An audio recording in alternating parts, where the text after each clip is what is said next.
اعوذ باللہ من الشیطان اللعین الرجیم بسم اللہ الرحمن الرحیم الحمد للہ رب العالمین ثم الصلاة والسلام علی رسول الثقلین محبوب رب المشرقین والمغربین جد الحسن والحسین ابی القاسم محمد وأهل بيته الطيبين الطاهرين المعصومين المظلومين لا سيما بقية الله في الأرضين ولعنة الدائمة الباقية المستمرة على أعدائهم أجمعين من يوم عداوتهم إلى قيام يوم الدين. أما بعد فقد قال الله تبارك وتعالى في كلامه المجيد وفرقانه الحميد وقوله الحق بسم الله الرحمن الرحيم ومن يبتغي غير الإسلام دينا فلن يقبل منه وهو في الآخرة من الخاسرين. صلوات.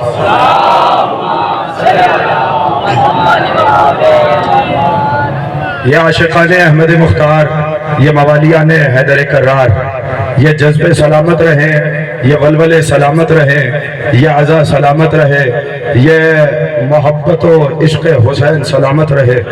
شاد رہیے، آباد رہیے. جو آپ سید الشہداء کا پرسہ دینے کے لیے آئے ہیں، بس 2 سے 3 فقرے میں کہنا چاہ رہا ہوں، اور اگر یہ بات پہنچ گئی تو پیغام پہنچ جائے گا. پہلا پیغام یہ کہ قرآن فقط رسول کا معجزہ نہیں، علماء موجود ہیں، میں ان کی موجودگی میں ایک فقرہ کہہ رہا ہوں، بلکہ قرآن رسول کے زندہ معجزے کا نام ہے. تھوڑا سا میرے ساتھ کوشش کریے گا، محنت کریے گا، اور یاد رکھیے قرآن میں فقط 1400 سال پہلے کے اعتراضات کے جواب نہیں، ہر جدید اعتراض کا جواب قرآن میں موجود ہے. مغربی فلاسفہ نے ایک نظریہ دیا، اور وہ یہ کہ سنو، جب ہر دین کا منتہا، ہر دین کا مقصد خدا شناسی ہے، خدا تک پہنچانا ہے، تو جس دین پر بھی عمل کیا جائے، جس راستے پہ بھی چلا جائے، تو وہ دین خدا تک پہنچائے گا. لیکن ایک مرتبہ پروردگار نے اس کا جواب دیتے ہوئے قرآن میں کہا، سنو، وَمَن يَبْتَغِي غَيْرَ الْإِسْلَامِ دِينًا فَلَن يُقْبَلَ مِنْهُ. اگر اسلام کے علاوہ چلتے ہوئے کسی اور دین پر ہم تک پہنچنے کی کوشش کرو گے تو سنو، تمہارا دین بھی تمہارے منہ پہ مار دیا جائے گا، تمہارے اعمال بھی تمہارے منہ پہ مارے جائیں گے. خدا تم سے کچھ قبول نہیں کرے گا. کیوں؟ اس لیے کہ ان الدین عند اللہ الاسلام، دین ہمارے نزدیک فقط اور فقط اسلام ہے. اب یہ سارے موالیان حیدر کرار جڑ جائے تو میں ان کی بارگاہ میں ایک نتیجہ ہدیہ کرنا چاہ رہا ہوں. سوال یہ ہے کہ اسلام کس کا دین ہے؟ بھیجا کس نے ہے؟ لایا کون ہے؟ پہنچایا کس نے ہے؟ پھیلایا کس نے ہے؟ اسلام واحد راستہ ہے جو اللہ تک پہنچاتا ہے.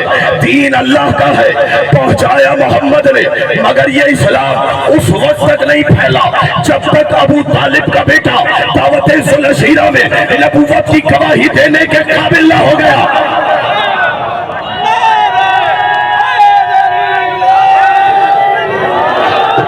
شاباش، جزاک اللہ. دین اللہ کا پہنچایا رسول نے. بولنا میرے ساتھ یہ سارے نوجوان، پھیلایا علی نے. میں جملے بدل کے کہتا ہوں اور اس بات کو اپنے سینوں میں محفوظ کر کے یہاں سے اٹھنا. دین بھیجنے والے کو لا الہ الا اللہ کہا جاتا ہے، دین پہنچانے والے کو محمد الرسول اللہ کہا جاتا ہے، اور دین پھیلانے والے کو علی ولی اللہ کہا جاتا ہے.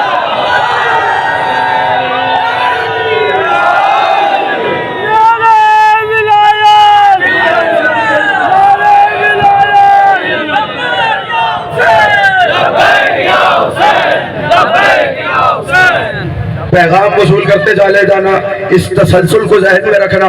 دین اللہ کا پہنچایا میرے محمد نے، پھیلایا علی نے. جملہ کہہ دوں مگر اسلام پہ ایک اور وقت بھی تو آیا جب یزیدیت کے خونی پنجوں نے اسلام کے چہرے کو مسخ کرنا چاہا. کون تھا جو اٹھا؟ کون تھا جو تڑپا؟ کون تھا جس نے قربانی دی؟ کون تھا جس نے لہو بہایا؟ کوئی نہ تھا. پھر وہی ابو طالب کا پاکیزہ اور شریف خون تھا. حسین نے خود کی بھی قربانی دی، اپنے بچوں کو بھی قربانی دی، لیکن ہمیشہ کے لیے قیامت کی صبح تک کے لیے اسلام کو زندہ کر دیا، اسلام کو پائندہ کر دیا۔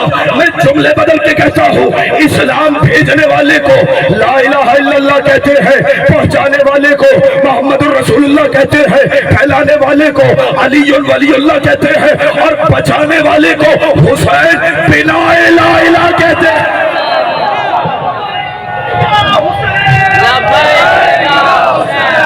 لبیک یا حسین،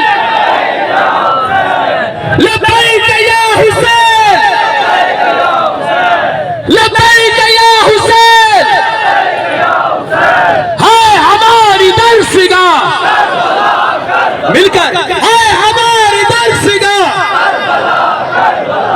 حق کثیر راستہ، حق کثیر راستہ، نعرہ حیدری۔ سلامت رہیے، آباد رہیے، پیغام لیتے جائیے۔ تو دین بچانے والے کو حسین بن لا الہ کہتے ہیں۔ میں نے تو نہیں کہا نا، اجمیر میں سوئے ہوئے خواجہ نے کہا شاہ است حسین، جزاک اللہ، بادشاہ است حسین، دی است حسین، دی پناہ سرداد نداد، دست در دست یزید، حقا کے بنا لا الہ است حسین۔ اب جملہ کہہ دوں، یہاں پر بہت سے لوگ کہتے ہیں کہ صاحب اصل میں جب معرکہ ہوتا ہے تو جو قتل کر دے وہ جیت جاتا ہے، جو قتل ہو جائے وہ ہار جاتا ہے۔ دنیا نے اپنے اپنے شکست و فتح کے معیار بنائے، مگر مجھ سے جملہ لیتے ہوئے تاریخ کے لہو کو نچوڑ کے ایک ہی فقرے میں آپ کے حوالے کر رہا ہوں، اس فقرے کو محفوظ کر لینا۔ یہی کہتے ہیں نا، جو قاتل ہو، جو غلبہ پالے، جو جبر کرے، جو ظلم کرے وہ جیتتا ہے، جو مظلوم ہو وہ ہارتا ہے۔ مگر خدا کی قسم حسین ابن علی نے قیامت کی صبح تک کے لیے شکست و فتح کے معیار کو بدل دیا۔ پہلے دیکھا جاتا تھا کون قاتل تھا، کون مقتول تھا، اب یہ دیکھنا ہو کہ کون جیتا، کون ہارا، تو دیکھنا یہ ہے کہ مقصد کس کا باقی رہا۔ لانا تھکے ہوئے ہیں، میں جملے کو بدل دیتا ہوں۔ دیکھو یہ کہ مقصد کس کا باقی رہا۔ کہیں گے صاحب کیا مقصد ہے؟ یزید کا مقصد کیا تھا؟ یزید جیسا شرابی، فاسق، فاجر، زانی، بدکار انسان شراب کے نشے میں چور ہو کر شعر پڑھ رہا تھا۔ بیٹا ایک منٹ رک جانا۔ لعبت بنو ہاشم بالملک فلا خبر جاء ولا وحی نزل۔ نہ کوئی نبی آیا، نہ کوئی کتاب آئی، نہ کوئی وحی آئی، یہ تو بنی ہاشم کا ٹھوک تھا اقتدار کے لالچ کے لیے۔ یزید نے نبوت کا انکار کیا، وحی کا انکار کیا، آسمانی کتابوں کا انکار کیا، جملہ کہہ دوں انبیاء کا انکار کیا۔ اب جملہ سن لینا مجھ سے، تو یزید چاہتا کیا تھا؟ نبوت ختم ہو جائے، نبوت کا پیغام مٹ جائے، نمازیں ختم ہو جائیں، روزے ختم ہو جائیں، یہ شاعر الہیہ ختم ہو جائے، دین اسلام فنا ہو جائے۔ حسین کا مقصد کیا ہے؟ اب جوانوں سن لیں، جاگ کے جملہ سن لینا۔ حسین کا مقصد کیا ہے؟ لا الہ الا اللہ حسین کا مقصد، محمد الرسول اللہ حسین کا مقصد، علی ولی اللہ حسین کا مقصد، یہ نماز حسین کا مقصد، یہ روزے حسین کا مقصد، یہ حج و خمس و زکات حسین کا مقصد۔ تو جاگ کے سنو مسلمانوں، تو جب تک 5 وقت مسجد کے میناروں سے لا الہ الا اللہ محمد الرسول اللہ کی صدائیں آ رہی ہے، کھلا اعلان ہے اس بات کا، یزید ہار گیا، حسین جیت گیا۔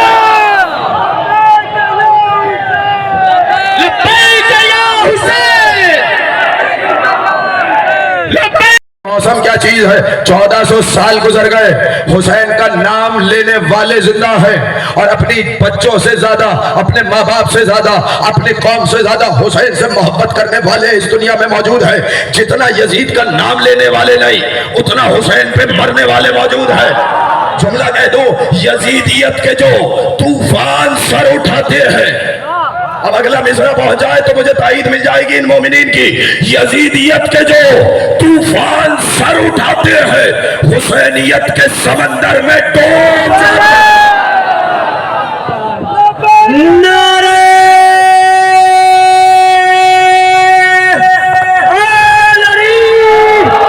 لبیک یا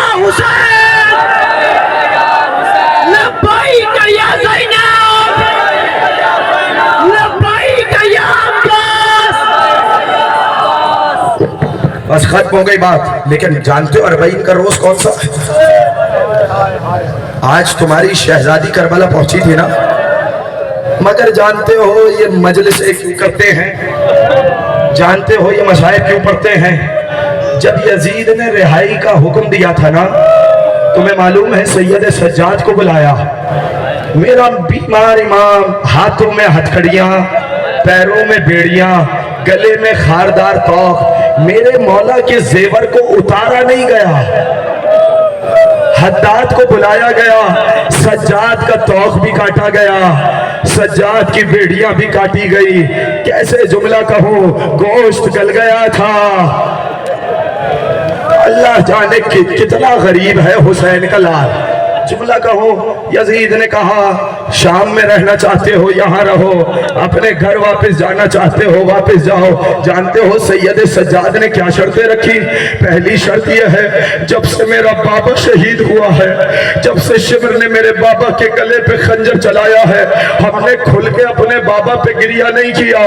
ایک گھر خالی کرا دے جہاں ہم اپنے بابا کا پرسہ لے سکے. شام کی عورتوں کو اجازت دے کہ وہ آئے میری پھپھی کو تعزیت پیش کرے. اور دوسرا شرط یہ ہے کہ ہو سکے تو ہمارا لوٹا ہوا سامان ہمیں واپس کر دیا جائے. گھر خالی ہوا. مجھے بتاؤ 1400 سال بعد میں ایک ادنا سا ذاکر آپ کے سامنے حسین کے مصائب پڑھ رہا ہوں، آپ رو رہے ہیں. مجھے بتاؤ جب زینب کبریٰ نے علی اکبر کی شہادت پڑھی ہوگی، ام لیلا کا کیا عالم ہوا ہوگا؟ اجرکم علی اللہ. کرو نا ماتم، آج ماتم کا دن ہے. جب علی اصغر کے مصائب پڑے ہوں گے، ام رباب کا کیا عالم ہوا ہوگا؟ جملہ کہہ دوں، اتنے میں سرہائے شہداء آئے، سرہائے شہداء آئے، لوٹا ہوا سامان آیا. زینب آگے بڑھی، جو ماتم کرنے کے لیے آیا ہے اس کے لیے یہ فقرہ کافی ہے. زینب آگے بڑھی، لوٹے ہوئے سامان کو دیکھا، ایک مرتبہ چادروں کو علیحدہ کیا تو ننھی ننھی بالیاں ملی، انہیں دیکھا، چوما، علیحدہ کر کے رکھ دیا. مگر جانتے ہو آخر میں کیا اٹھایا؟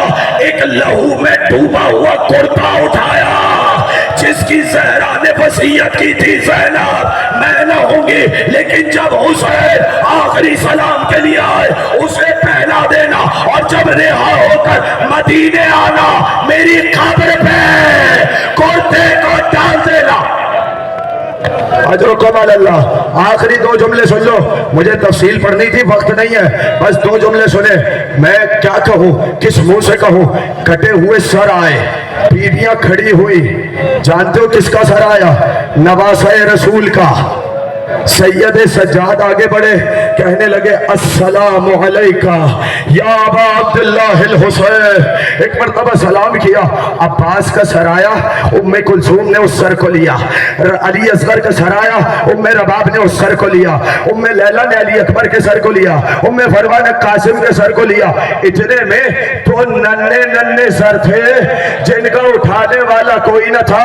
شام کی بوڑھی عورت آگے بڑھی اور تڑپ کے کہا کیا ان بچوں کی ماں مر گئی؟ اجرکم علی اللہ. کیا ان بچوں کی ماں مر گئی؟ زینب آگے بڑھی، کہنے لگی نہیں بی بی ایسے نہ کہہ، ان بچوں کی ماں انو محمد کی ماں زینب زندہ ہے. مگر یاد رکھ زینب بچوں کا پرسہ نہیں لے گی، بلکہ زینب اپنے بھائی حسین کا پرسہ لے گی. قافلہ چلا، لیکن جانتے ہو زینب نے کیا فقرہ کہا؟ جب سکینہ کی قبر کو ودا کرنے لگی نا تو ایک فقرہ کہا، شام کی عورتوں ایک امانت تمہارے پاس چھوڑے جا رہی ہو، اگر ہو سکے تو ایک چراغ قبر سکینہ پر. اجرکم علی اللہ. آخری جملہ سن لینا. جب یہ قافلہ پہنچا ہے نا کربلا میں، تم رو چکے، مصائب ہو گئے. آخری جملہ سنو. جابر کربلا میں موجود ہے، اربعین کا روز ہے، قبر حسین پہ پہنچے، قبر پہ ہاتھ رکھا، ہائے حسین کہا، غش آ گیا.